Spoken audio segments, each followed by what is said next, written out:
Guest for this episode is Roger Christian.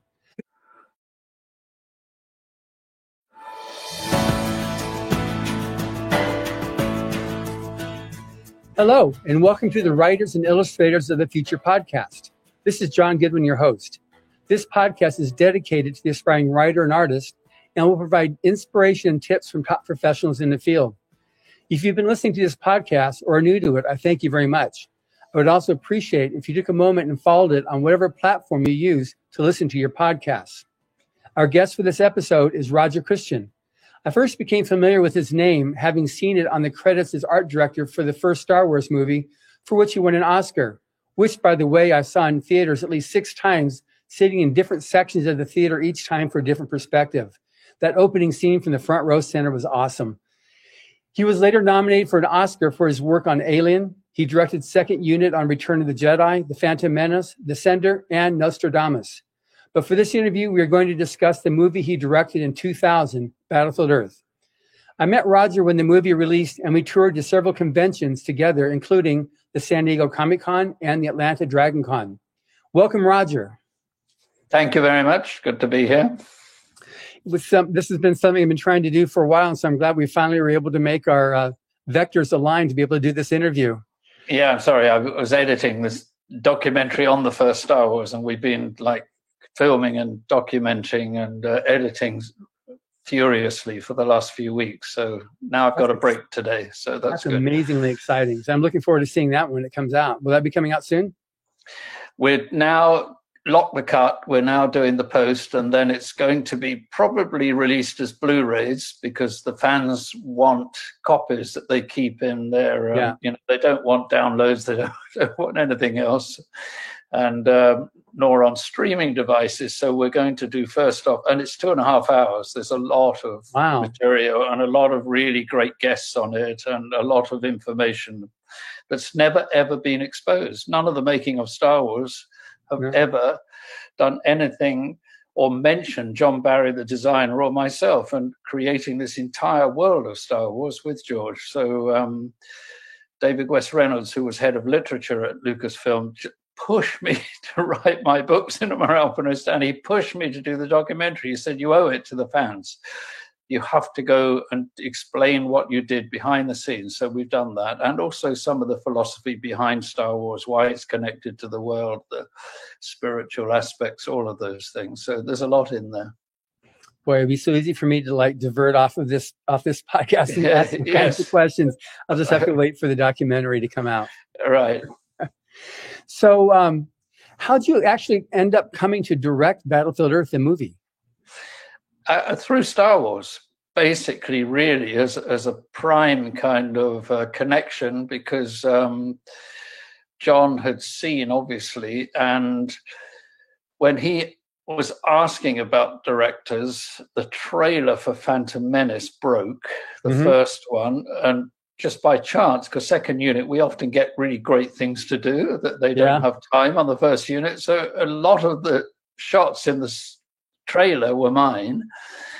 And John had seen Nostradamus, this film there behind, which I made, and told me after when he met me and said, well, you're not afraid of actors and you're not afraid of powerful performances. So from what I understand, John and his manager called George, and they'd been looking for a director, and they said, because it's independently financed, this is fairly new for John, and it was a lower budget. At that time, it was quite low, but the financier, Eli Samahar, partnered with John and said, if you could do it for this budget, we'll do it.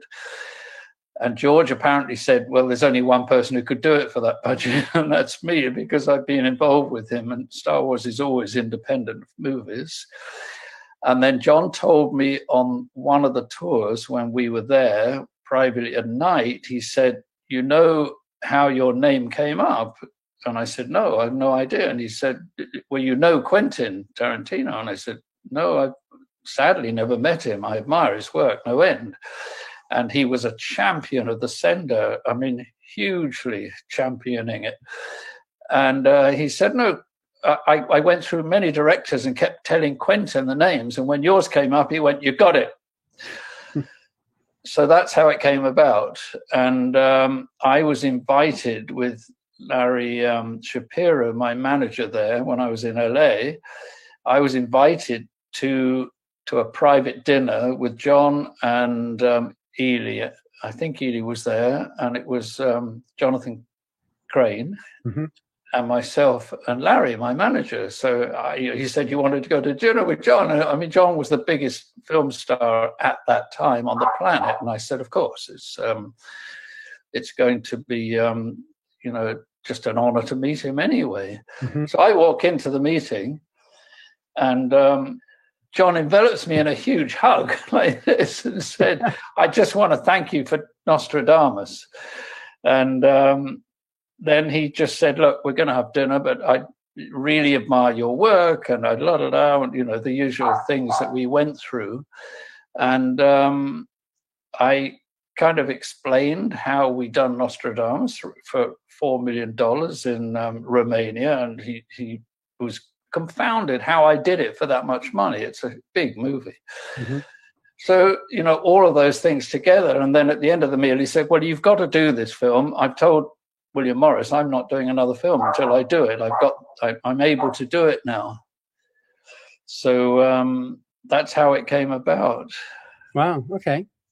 Also, when you did your interview on the Blu-ray that came out on the for Battlefield Earth recently, you talked also about just L. Ron Hubbard as a pulp fiction writer being one of the most prolific, and really enjoying the book itself as well. So anything else particularly about just L. Ron Hubbard as an author, how his stories translated into images for you? Yeah, absolutely. I mean, I knew his name. He's one of the most prolific pulp fiction authors on the planet. Huge number. I think 50 books he wrote, 48, something like that. It's a little over 200, but yeah, it's a lot. Oh, well, there you are. And so with that, and then Battlefield Earth is one of the highest ranked in number best-selling books of all time. It's very, very high, and I think it's just a great science fiction. And also, he is a very prolific science fiction writer. He's written some, all of us who read science fiction, he's written some great books and exploring ideas and characters, everything. So I knew this book, obviously, and I thought, well, how do we do it? Because they at the time told me I could. Don Carmody, who was the producer here for Ely Samar, did all his movies in Canada, and they said, we're going to make it in Canada. We get these tax credits and all of this. And I think I went into Montreal with $9 million. Yeah, that actually brings to the point where, Newsweek and a lot of other media said it was a $75 million movie. So what's the actual truth on that? It's a backhanded compliment. The truth is absolutely signed in legal documents by the film finance company, because at the end of the day, the film finances lock the budget, and they're the ones, if you go over budget, they come and remove the director and they take over all of this. So you have to adhere to a budget. This is a very, very tight legal documents. I signed with John Travolta the final budget, fully done, everybody paid, all the stars actor, and it was $44 million. Out of that, I only had $21 million for the entire production and the entire special effects. That was locked in stone. That's all I had. So it looked like a $75 million movie, and I was very proud of that. And that was my intention, to make this look double the budget that it was. And we did that by being in Montreal and finding incredible locations, very much like Star Wars. Montreal at that time had only really made small French art films. So we went into the city with something so new that nobody really knew what we were doing. I went to an old Marine base and used their warehouses for stages. We didn't go to a studio. It saved a fortune. We discovered ways to do things which I've learned on Star Wars principally, even on Alien. I mean, all these films were under budgeted, so I had a handle on how we could do this, and that's what we did. That was brilliant. And it's, I don't understand why it's never defended. That was the budget. That's what it was. There's no excuses or no.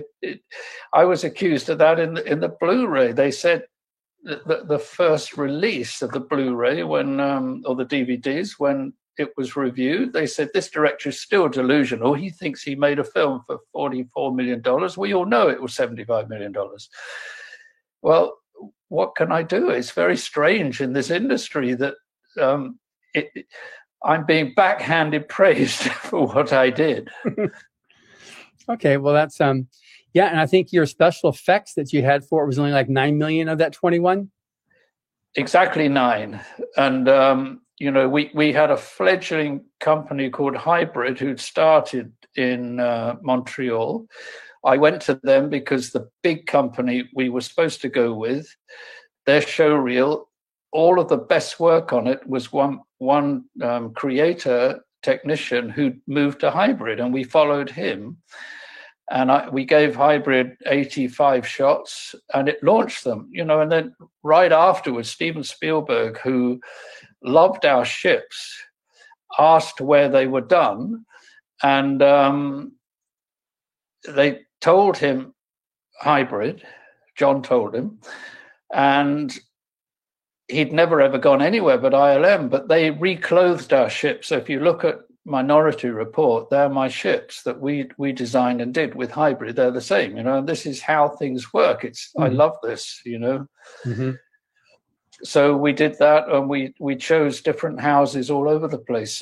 One even did a whole sequence for free. They said, we really love this. We want to do it for you. If we can use it for a show reel, we'll do it. So they did. We were kind of doing whatever we could to get all of these up on screen. There was one section missing, and when John saw the entire film, he said, well, that section would be great in the film. And I said, well, yeah, no, but we would go over budget. John put up his own money and paid for that one additional sequence. Wow. And that was still within the 9 million budget. That's what it was. We signed off on. Wow. So on the, I'm making the movie then. So we talked about one of the things that's a challenge. What was yours? From yourself, what was the single biggest challenge in producing Battlefield Earth? I think, there was a big challenge with the makeup with John. And I still think I was right because Patrick Tatopoulos, who designed it, and I, and even John was not akin to it. We wanted to do him like the book. We wanted to cover him more, make him more like exactly as it was identified.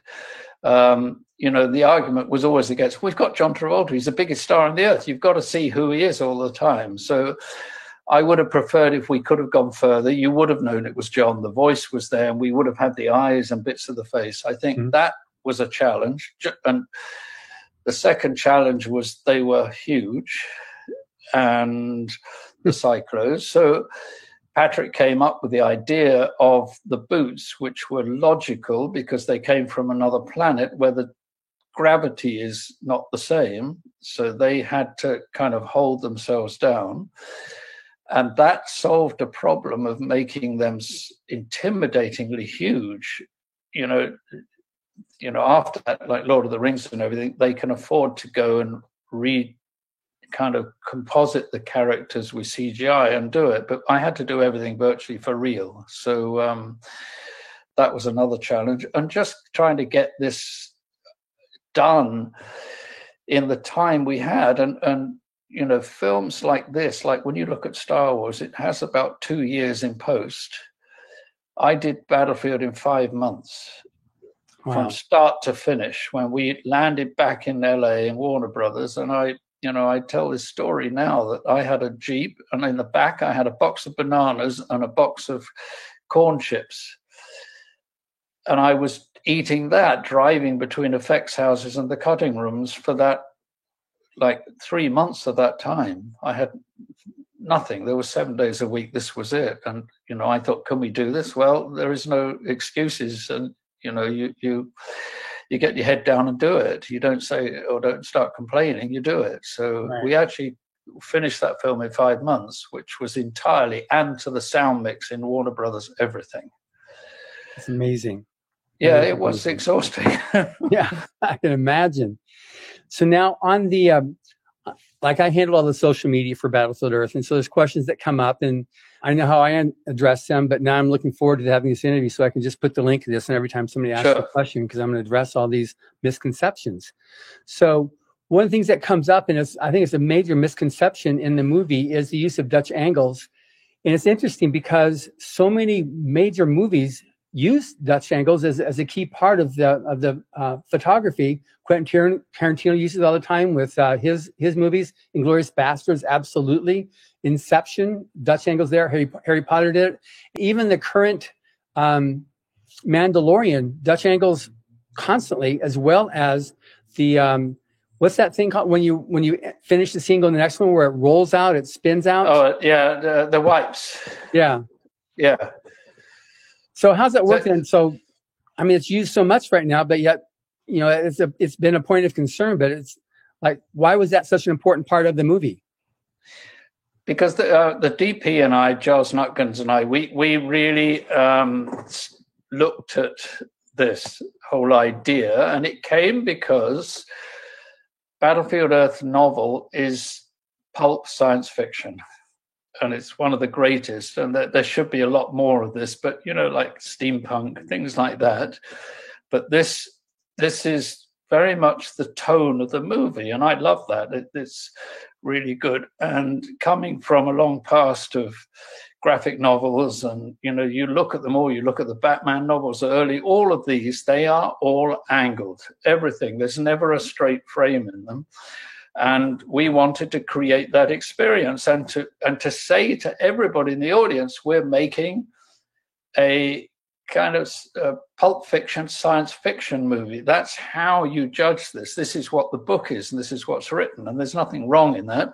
It also helped us to get the cyclos into the frame sometimes, because we could with a slight higher elevation on that side, which meant I could do it without always cutting and it looking fake. Mm-hmm. So we tried it out, and I don't know why. Just people wanted to condemn something about it. Then they condemned me, saying I didn't know what I'm doing, and I didn't know. I've made a lot of movies in my life, and I'm not somebody who doesn't know. It was very much an intentional experience for an audience, and to try to. We were a little bit early, I have to say. After that comes in all of the sci-fi kind of, superheroes and everything like that's coming in. So we were a little bit experimental, a little bit early for people to fully kind of, engage with an idea that we had. Mm-hmm. So, yeah, because it's so common now. And it's just odd that that's, comment that gets made. Another point that gets asked is how it was like in the book. You've got the co-heroes there are from Scotland. They're Scots, and what you ended up with cavemen who became then Johnny's cohorts. How'd that come about? I always look deeply under the surface. I like Star Wars, and I grew up with mythology, and I've really studied it. And I go into a lot of all of this in the documentary we're doing now on Star Wars. And when I take the book and I went below the surface of it, which is where you find the kind of truth, to me, it was exactly the story of early America and the indigenous Indians. And I knew that Ron Hubbard grew up when he was 6 years old next to an Indian reservation. And in fact, he was made a kind of medicine chief. Yeah, blood brother.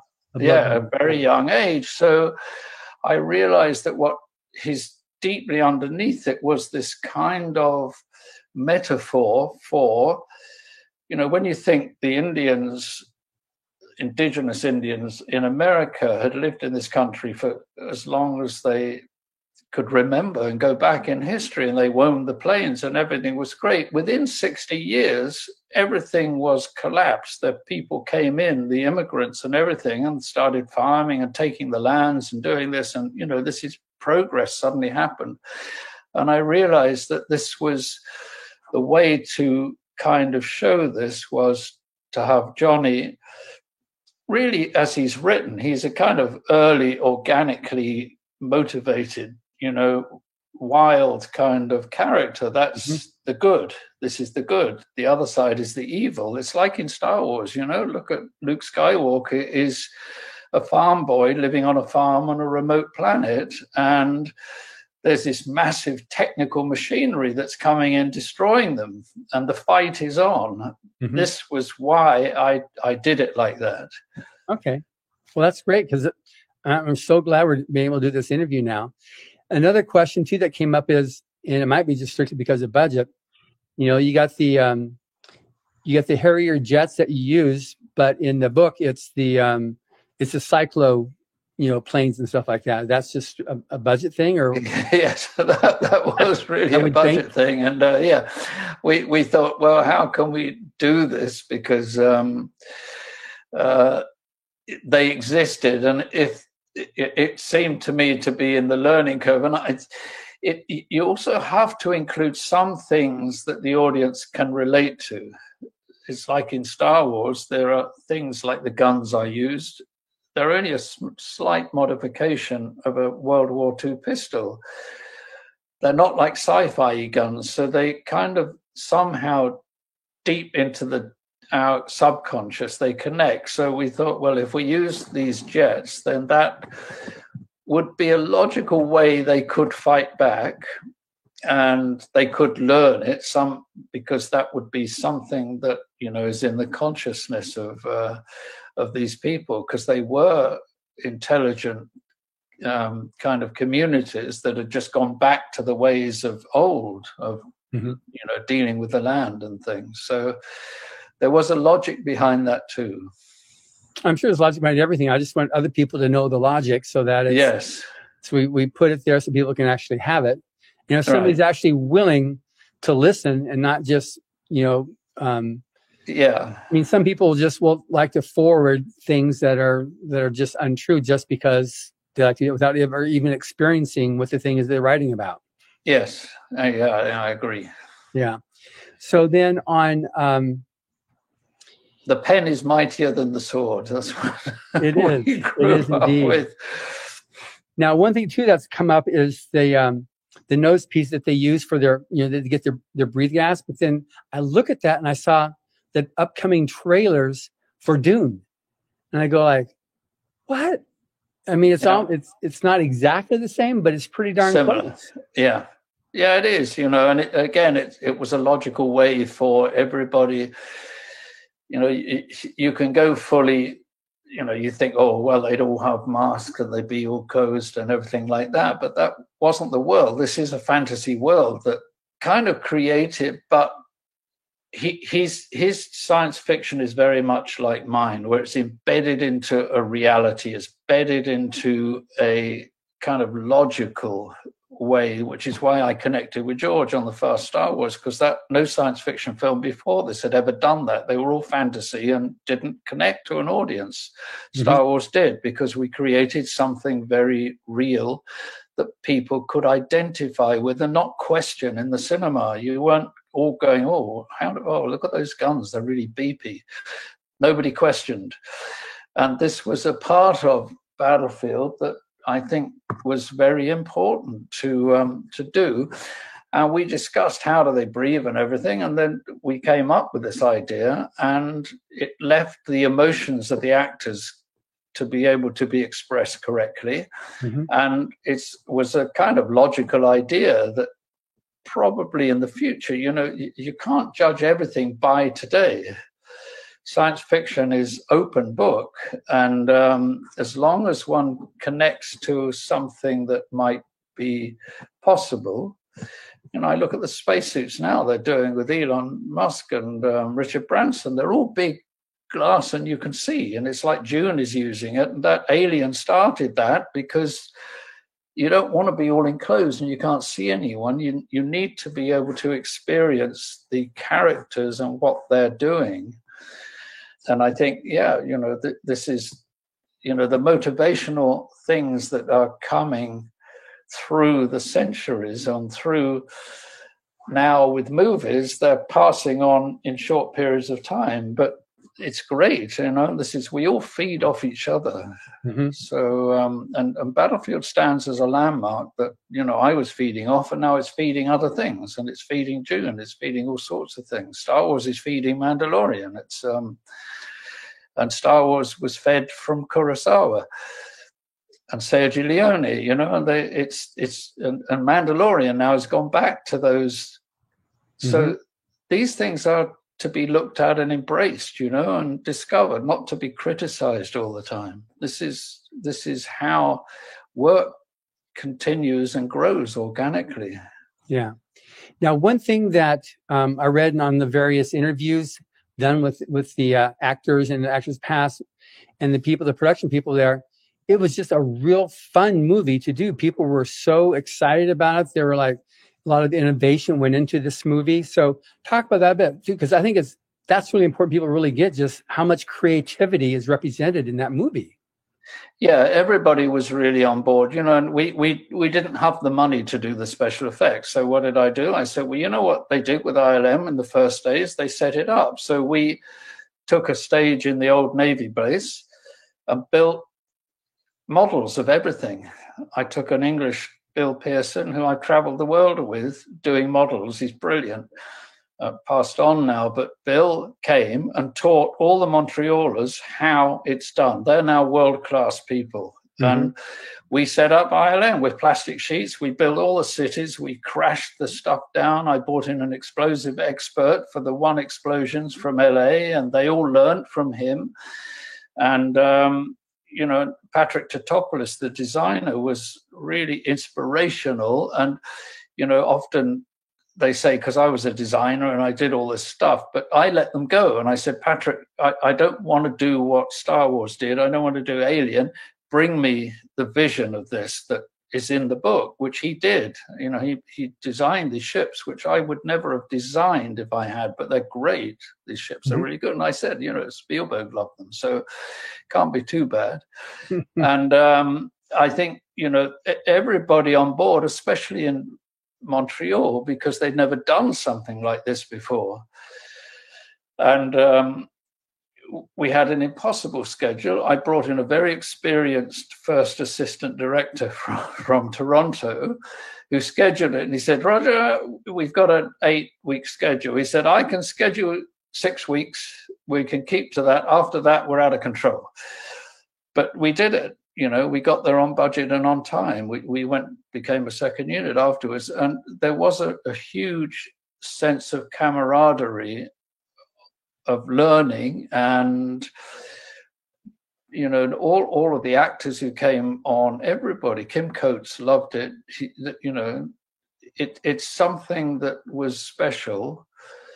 And sometimes when you have so little money and you're up against it, but you're doing stuff that they were seeing in rushes and everything, and John was there. John was bringing in the most amazing food, I have to say. I had to beg him to stop at one point because everyone was getting fat, including himself. And I said, John, you got to stop. But he would bring it. There'd be 6 different things flown in from Maine of fish and meat and everything. It was wonderful. No one's ever had that before. But John always said, I cover the budget of the food, and we like to eat well, and I like my crew to eat well, and let's keep them all happy. And he did. Got them fat too. So what was it like working with John? I mean, he's such an amazing person. You just don't hear bad stories about him, but he is such a nice man. Very honorable kind of strength about him, and he was incredibly supportive. And just to give an example, on the first day of shooting, he wasn't in for a few weeks. I left him out so that he could do what he does and get prepared and all of this stuff. We're out in the wilds, miles out in this Johnny's village, and there he is, turned up. He said, no, I have to support my director, and he helped me age down costumes himself and do stuff to get them done. This is on the first shots. That was John, and he was always incredibly, incredibly supportive right the way through. I still say, and if everybody wants to know the truth about this man, when we'd finished, when it was released, then they said, we're going to do the DVD release. And he said, you know, whatever happened with the film, the DVD release is going to be our forever kind of document, if you like, of Battlefield. So he said, what we're going to do, Roger, you do your cut. And the editor did his cut and John did his cut. And they said, we'll give everyone 6 weeks and then we'll come together and John would decide which one he used. Now, I took out several of John's most favorite scenes because I centered my version back to the book. And I made the through line much closer to what Ron Hubbard had written. And I thought that would be a better through line for people to follow than we'd ended up with some of the scenes the writers had written, right? Mm-hmm. So then 6 weeks later, I got a call. Who did number 4? I said, oh, that was me, number 4. I thought, oh, I'm going to get lambasted and fired. She said, well, that's the one John chose. Now, John allowed the most favorite scenes of his that I didn't think helped the plot move for an audience. He allowed those to be taken out on this first Blu-ray release. That is John. So that shows the kind of integrity of his and the lack of ego. Yeah. So, you know, and I was honored. I was working with him and Kelly, and, you know, they have the most wonderful relationship, the two of them. And it's John's been through, he's lost the two loves of his life, and he's still young. Mm-hmm. And, you know, he still maintains who he is. And, you know, it's tragic that this has happened to him and in such terrible ways, and how he kind of disappeared. And he told me himself on Grease, his first love, he would fly back from the shoot in New York City and fly to LA because she was dying with cancer, and was with her at the end, nursing her through it. This is John. This is the truth behind this man. And he's just happens to be a wonderful actor. I mean, wonderful, you know. Good. Well, that's pretty amazing there. Just that story of, you know, working with him. And, you know, I said my experience with him is that he's that type of man too. Yes. What for you is the most fun part of making the movie? Just doing it, you know, the whole thing. I mean, it's just like, you know, it's rare that you get these things that are so out of the ordinary that they're really kind of, and it was at the time when we made it, with such a great kind of literate background to it, and a novel like that. You know, my only regret is the second half of this book is extraordinary, and we had planned to do that.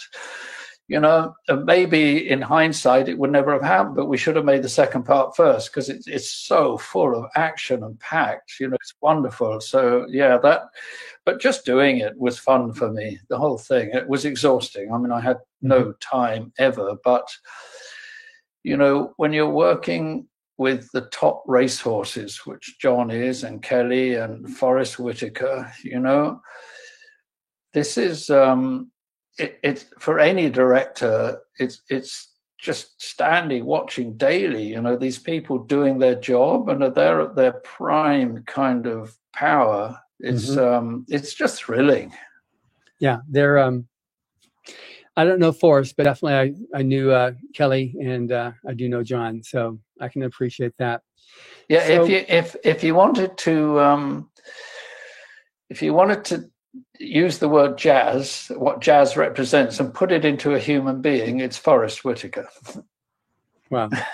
Well, that's good. I definitely love jazz. And it's very, yes, very American, very alive. Yes. So in terms of like what you want someone else to be able to get, like what were you trying to achieve then? I know we talked about around it, but just straight, what were you trying to achieve then with this movie with respect? Because you're already cutting edge with what you did with Star Wars. So what were you trying to achieve with this one here in terms of makes it different or a notch up or just moving the genre forward? Yeah, it was moving the genre forward. You know, I love science fiction. It's just I've grown up with it, and I love, you know, Nostradamus is a deep, ancient kind of epic from true story drama. I love doing this stuff, but as I was mentioning earlier, I just wanted to establish a new genre in science fiction, which was pulp science fiction. You know. Mm-hmm. And I think maybe if we'd been a few years later, then maybe it would have been received differently. And as the experiment that we did, and just to show people, you know, like the first Star Wars, we had $4 million when we started it. I think the budget was only $6 million at the end of it. It's impossible when you look at it. I wanted to do the same. I just wanted, you know, that's why I felt very bad for all the crews and the people who put so much into this. The lack of kind of respect that went to that side of the movie, because when you watch it without prejudice, it's got a lot going for it, you know, and it's got a lot of ideas in it, and those ideas will eventually come true, teleportation ideas and the way that he did, because, you know, L. Ron Hubbard had an eye into the future that was very unique. Mm-hmm. And I think a lot of these things are, as I said, it's very true. And it is a kind of metaphor for the age. It's a metaphor for the power of good and the power of evil. And they're the two sides of our psyche, you know, and they go hand in hand. There's never one without the other. And the good will always triumph, even, and it's always displayed in stories of the few people fighting the big evil empire. Well, you know, when you look at it, some friend of mine, a distributor, said, "Wow, you with Battlefield, you did a kind of metaphor for America, and it's a metaphor for the world." So that was always important to me. And I just hope people were going to see that as well. It's There's in the back of the book, in an interview that L. Ron Hubbard had with the Rocky Mountain News, he made the comment about the book. One, in Battlefield Earth, I present a situation where mankind has almost been wiped from the face of the earth by advanced technology and is now imprisoned, not so much by the aliens who dominate the planet, but by superstition.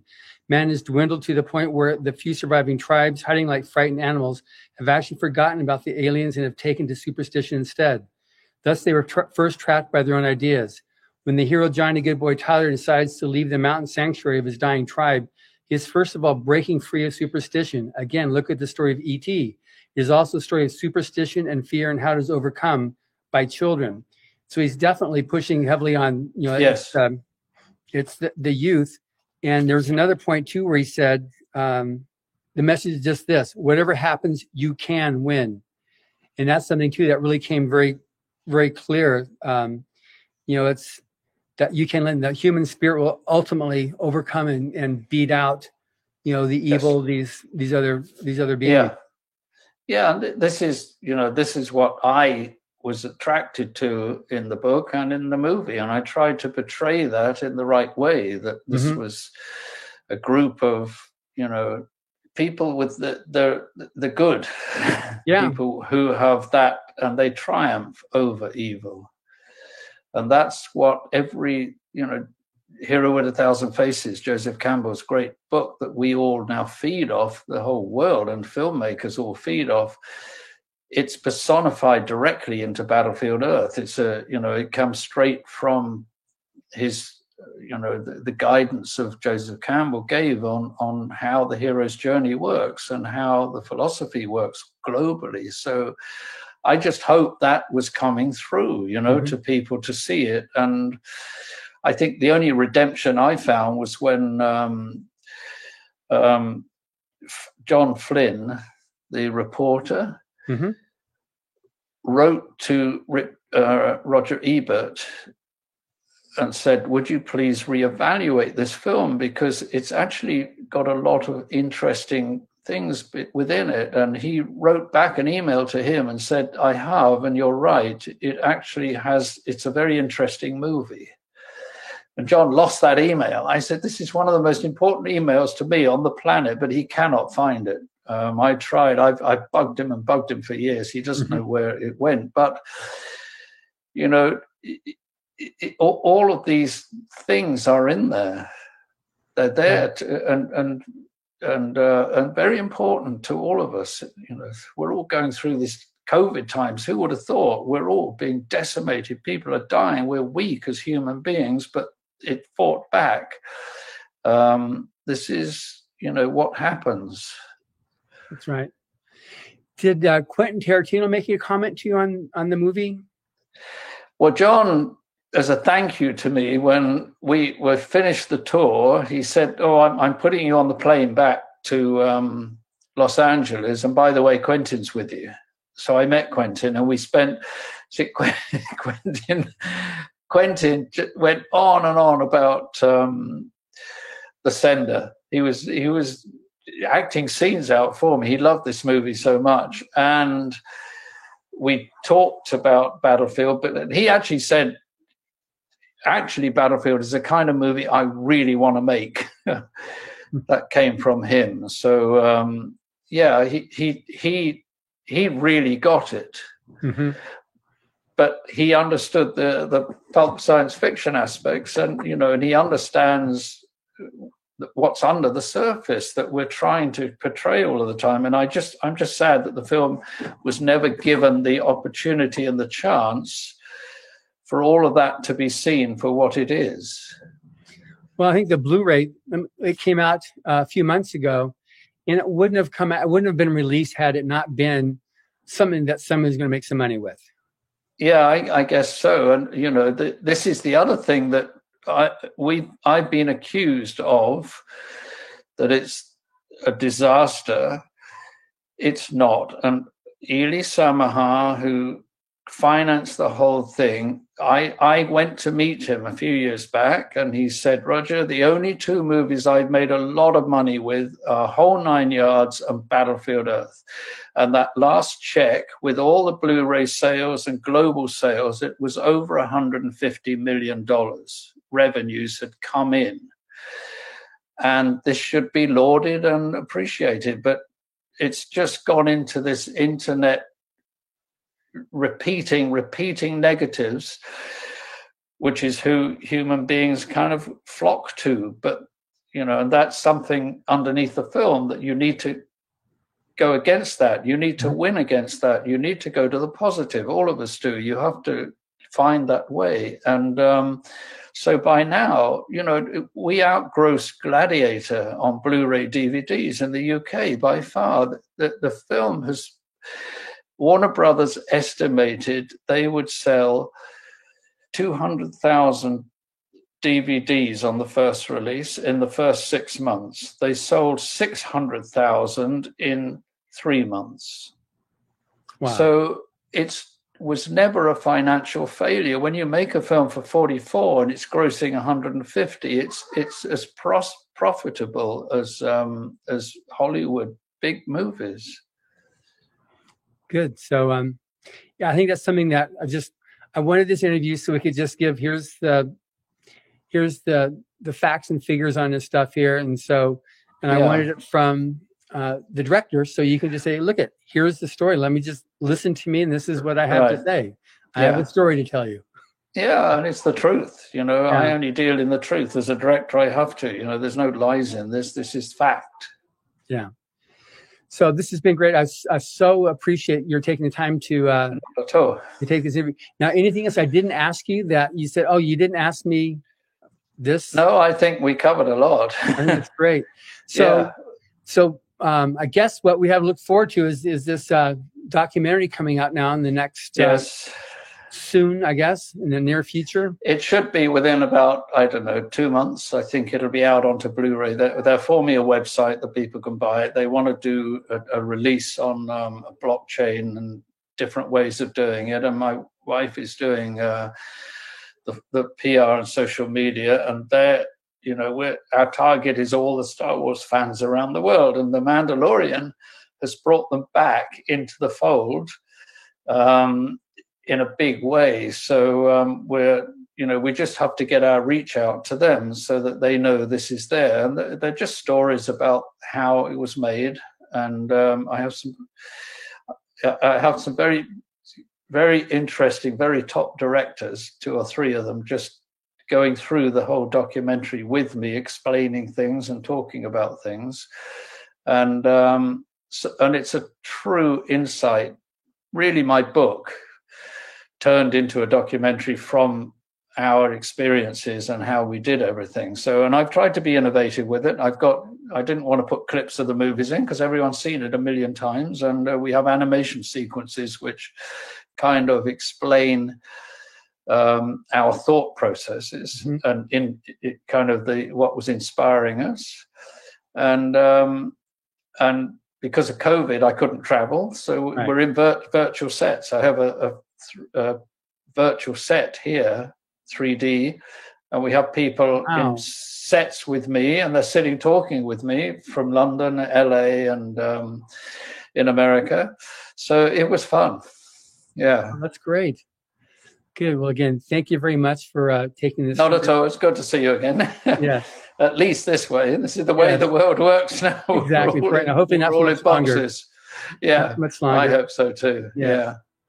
And thank you for listening. Subscribe to the Writers and Illustrators of the Future podcast, wherever you get your podcasts. We've also been syndicated on the United Public Radio Network, where you can find these podcasts as well by just typing in Writers of the Future. Again, thank you very much, Roger. That's very good to be here, and more to come.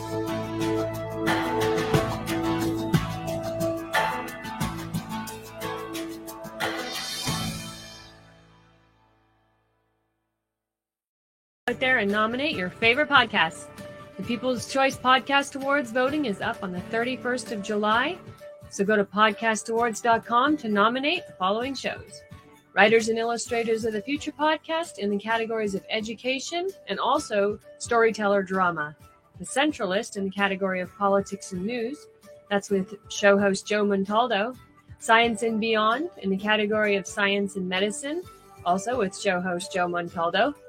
The Outer Realm in the category of society culture with show hosts Michelle DeRoche and Amelia Pisano. And the Pittsburgh Paranormal Chasing Prophecy in the category of religion and spirituality. There's another category that opened up for us recently, the People's Choice, so please select for this category as well. Go to podcastawards.com to vote for these 5 shows and any others you enjoy listening to. That's podcastawards.com. And remember, voting ends July 31st, so go ahead and get your votes in. Good evening, everyone. Welcome to the Thursday night segment of The Outer Realm with myself, Michelle DeRoche, and my little companion, Amelia Pisano. Get her bubbly food. She paused. Anyway, we are broadcasting live here via the International Public Radio on United Public Radio Network, 105.3 FM from the beautiful city of New Orleans. Tonight's segment is fully sponsored by the amazing folks over at Folgers Coffee. So let's extend them a huge thank you. Tonight, we welcome Tom Conwell to the show for the very first time. I think you guys are going to love him. He's got all kinds of books out, and he's going to talk about them and the UFOs and their connection to earthquakes and how seeing them can affect people in different ways. So we're really looking forward to that. In order to participate in tonight's show, you're going to have to head over to the International Public Radio, UFO Gods and Extraterrestrials, and UFO Paranormal Radio Network YouTube pages. If you want a direct response, please tag Amelia only on the UFO Paranormal Radio Network. Don't forget to subscribe. So it's going to be a great show. Please settle in and get yourselves all ready to go. So here we go. We have a deep breather. I think that's Joe. Sorry, I'm getting down there. You know, I put it on high. I just needed a second for you. Sorry about the X-rated language. Actually, I was entertained, so don't worry. Oh, that's like a blooper. That's good. We have We're the only ones that can hear it. bloopers. It's not funny. It's not funny. I just want to give you a quick intro for everybody who is listening, and it's good to have you here. UFOlogist Tom Conwell has been an electronic technician with the U.S. Navy and Honeywell Incorporated for 42 years. A Honeywell temperature control, fire alarm, and security software specialist, biomedical engineer, is Fire Level 2 certified. Can you move in with me? Fire Level 2 certified. I'm afraid of fires. Metrologist, study of measurements, and an HVAC engineering resource.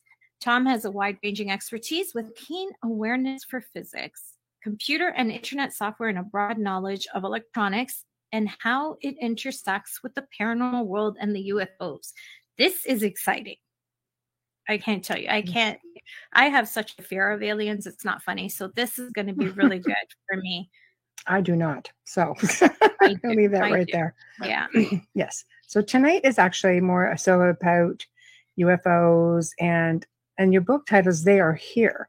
So I'm assuming we're talking UFOs, or are we, talking in a way about extraterrestrials who really do exist here?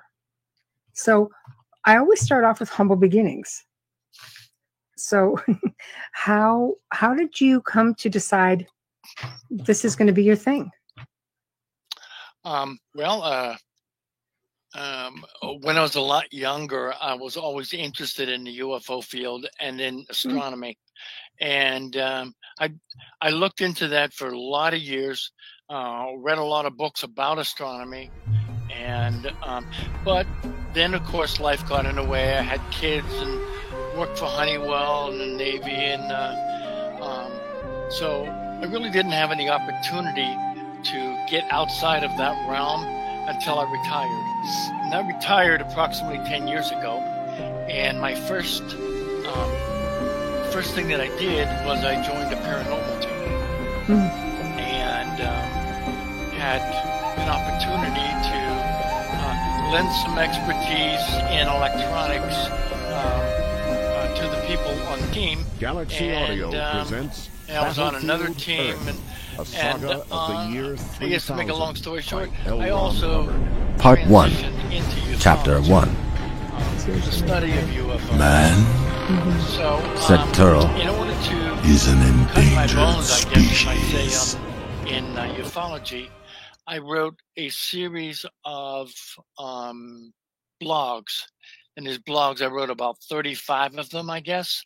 And each one was anywhere from 1 to maybe 4 pages in length. And what I wanted to do was to get people who were not interested or had great doubts that UFOs even existed, and to try to convince them that this really, they do exist.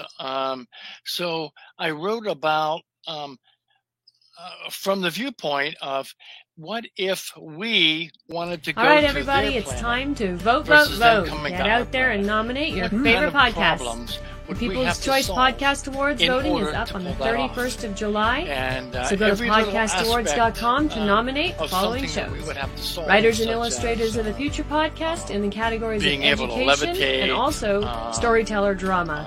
The Centralist in the rapidly category of getting politics into and news. space. That's with show all host of Joe those Montaldo. things. I had Science to, and Beyond in the make category a of list science and of medicine. and Also with describe show some host of Joe the ways that Montaldo. we can solve The those Outer problems. Realm in the category of society And, culture that ended with up show being hosts my Michelle fourth book. DeRoche and Amelia Pisano. Because what I had And to do the Pittsburgh after writing all Paranormal those Chasing blogs of Prophecy in the different category of subjects religion is and write spirituality. intros between the There's another blogs. category that opened And up for us once recently. I did that, the People's voila, Choice. had So another please book. select for this category So, as well. That Go to worked out pretty well. podcastawards.com to vote for these 5 shows and any others then you when I enjoy got listening into to. ufology, That's podcastawards.com. directly. Remember, voting ends Then, July 31st, so go ahead and get your I votes in. started to write my first book, which was about UFO sightings, based on the National UFO Reporting Center.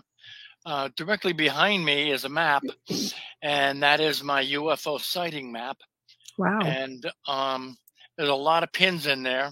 Yes. And I went with each particular sighting, got rid of the ones that were nonsense, and that's a lot of pins, Tom. yeah, That's a lot of sightings. That's a lot of sightings. You don't even know the half of it. No, I want to hear all about it. Even though you see the pins and you see the sightings represented by each pin, if you look closely, there's big pins there too. Each big pin is 20 little sightings. And it got so bad when I went to the West Coast back here. When I got to the West Coast, that I had to make each pin equal 100 sightings.